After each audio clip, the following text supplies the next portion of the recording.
A week before the Qatar World Cup was due to kick off, it appeared that star forward Sardar Azmoun's tournament was already over. His inclusion should have been a certainty, but then coach Carlos Queiroz's squad announcement was mysteriously postponed.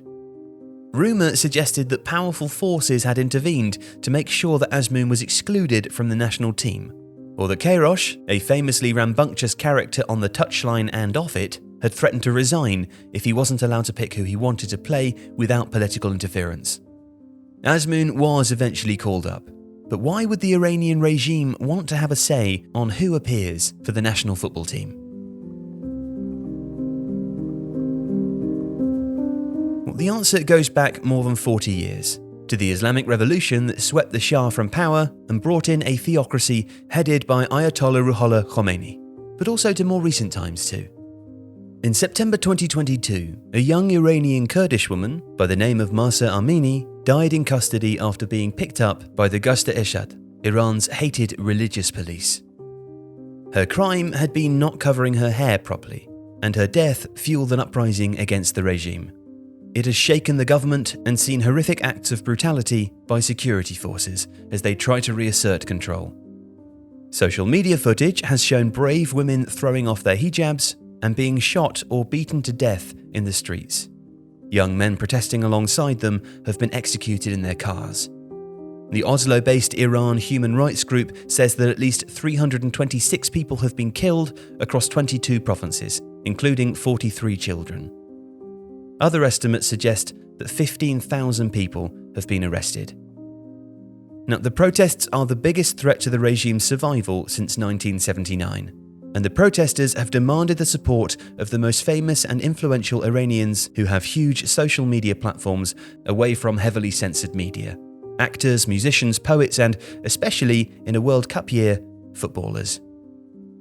But speaking out against the government is dangerous in Iran, even for footballers who live abroad. Their families can be threatened if a player speaks out. And so any support from the players these past weeks and months has been indirect. Not celebrating goals in the Iranian League, wearing black wristbands or broad declarations of support for the Iranian people without mentioning the protests specifically. Protesters don't believe that this has been enough and have wanted to see more empathy from the players.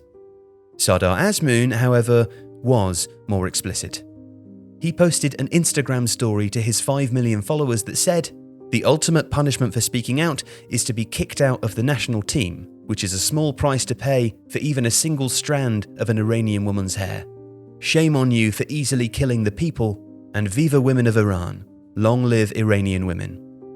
Later, before a training camp in Austria, he posted that he and the rest of the team were being prevented from showing support for the protesters. He later posted an apology to his teammates for making the remark. Football has become highly politicized in Iran. But today, the Iranian government is more worried that the World Cup could offer a global platform for dissent, which they fear could add fire to the increasingly volatile political demonstrations. The sheer popularity and power of football in Iran was clear when they beat the USA 2-1 at France 1998. In Tehran, 1 million people took to the streets, and it was the first time women were seen openly defying the compulsory hijab law. But it was also excellent propaganda for the regime. Ayatollah Ali Khomeini, who replaced Ayatollah Ruhollah Khomeini when he died in 1989, was particularly keen to celebrate the success.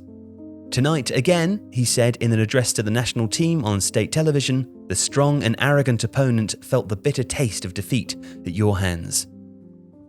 And before the 2018 World Cup, the issue of women being banned from Iranian football matches had come to a head. At the start of the year, just before Persepolis was due to play Esteghlal at a packed Azadi Stadium, the biggest game on the Iranian football calendar, 35 women were arrested for attempting to enter the stadium, some dressed as men. The women had also fallen foul of the Ghast-e-Eshad, the morality police, and were taken to the same Vazara detention centre, where Mahsa Amini would die 4 years later. FIFA President Gianni Infantino was in attendance at that game, although he didn't bring up the issue of the arrests publicly during his trip. The team captain, Masoud Shojoy, was less reticent. When the team was invited to visit the palace of then President Hassan Rouhani, Shojoy used the opportunity to ask Rouhani to lift the ban. His remarks were cut from the TV broadcast, and Queiroz would later come under pressure to drop him from the World Cup squad. Queiroz, who has skillfully negotiated Iran's competing power centres to become the country's longest-serving foreign coach, faced a near-impossible diplomatic situation. Shojaei was dropped from the team, but later brought back into the World Cup squad and played in their first game.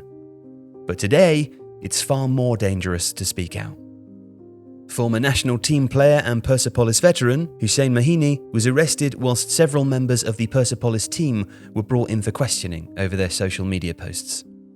Ali Dai and Ali Karimi, two former captains and legends of Iranian football, have been the most vocal. Dai declared to his 11 million followers on Instagram that he won't be attending the World Cup in Qatar. However, some Iranian reports have suggested that he's been handed a travel ban by the regime. And Karimi has perhaps become the most outspoken public critic of the government. His posts to his 12 million followers on Instagram has seen him charged in absentia with assembly and collusion with the intention of acting against national security. He's thought to be in exile in Dubai and didn't reply to requests from The Athletic for an interview. And all of this chaos has sparked calls for Iran to be kicked out of the 2022 World Cup altogether. Open Stadiums, the human rights group that campaigns to allow women into Iranian football grounds, published an open letter to FIFA President Infantino to call for Iran to be expelled, as the Iranian FA is an accomplice of the crimes of the regime and a direct threat to the security of female fans in Iran and wherever our national team plays in the world. And prior to the tournament, some believed the government might withdraw the team themselves, fearing that anti-government protests would use the huge platform the World Cup provides. Ultimately, that didn't happen, and the domestic-based members of the squad were invited to a reception to meet the current president, Ibrahim Raisi, on November the 15th before they left for Qatar. Unlike in 2018, when Masoud Shojaei took the opportunity to press the president on the issue of women's rights, the players seemed deferential in comparison. However, the pressure had been building after Iran's beach soccer team was filmed not singing the national anthem before a game.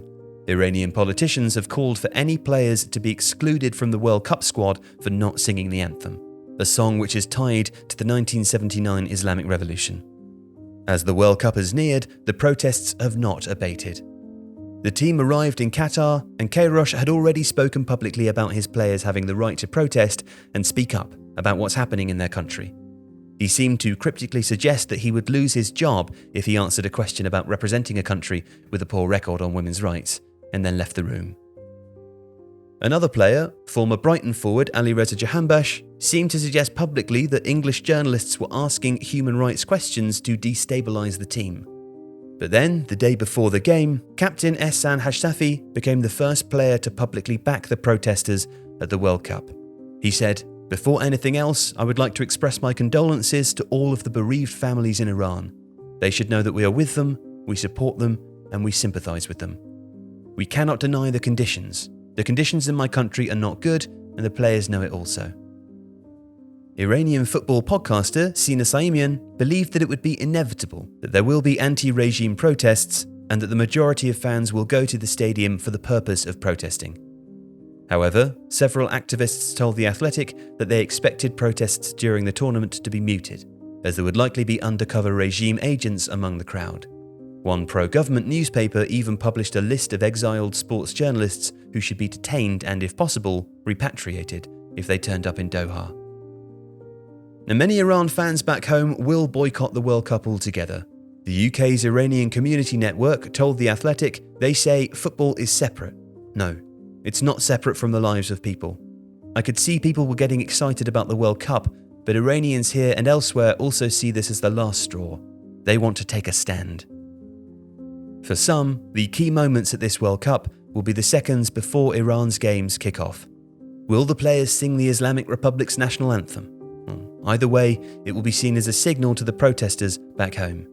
If they end up singing that national anthem, when the national anthem is everything that people are fighting, I think it would be a genuine disappointment, said Saimian, and maybe a little bit heartbreaking as well. When Iran lined up to face England for their first game though, not a single player sang. If you liked today's video, please consider subscribing to the channel. And if you did like it, you might be interested in How to Watch Football, Tifo's illustrated book. It's 52 rules for understanding the beautiful game on and off the pitch, and it is the perfect holiday gift. How to Watch Football is out now in stores and online. See the link in the description to find out more, and thank you for watching today's video.